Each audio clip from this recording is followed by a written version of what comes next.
ブレンダーのスカルプトで 3DCG モデリングしている動画です。動画を見つけてくれてありがとう。ハイチョルです。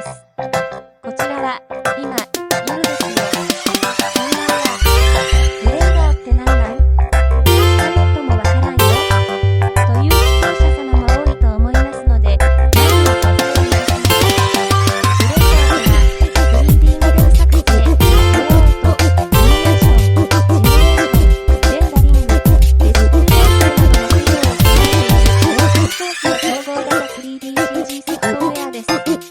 スカルプトとは、ブレンダーのスカルプトモードを使用し、数種類の特徴あるブラシをペラのように使い、まるで粘土細工のように 3DCG を作っていく作業です。僕は自由自在に 3DCG が作れるようになりたいから、練習で100人の有名人をモデリングすると決めたんです。だから、毎日モデリングやってるんだけど、作業が難しいので、もう大変。モデルに有名人に見ないで終わる場合もよくあるけど、許してね。それでは、最後まで視聴してください。いい評価、悪い評価、どちらも歓迎です。よかったら、チャンネル登録もしてくださいね。あなたに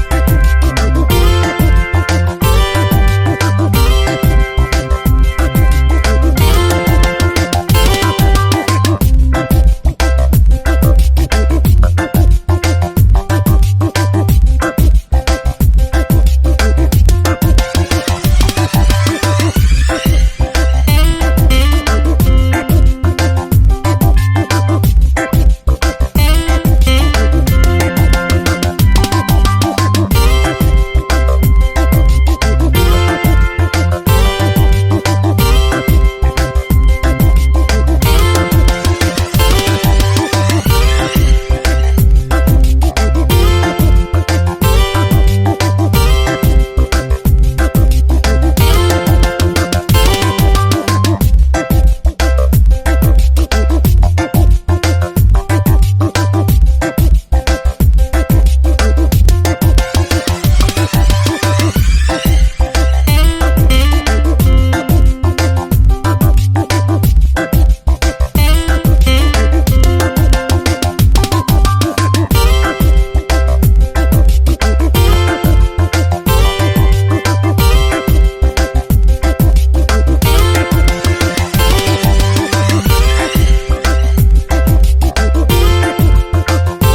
会えた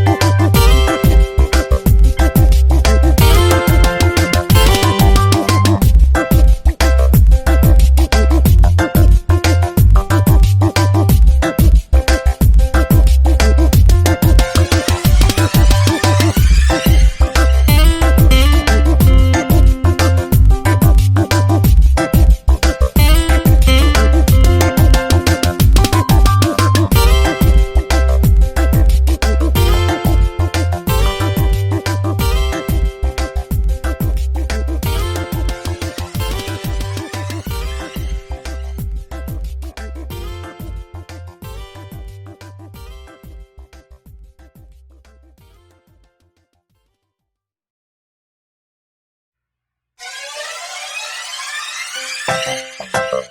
す。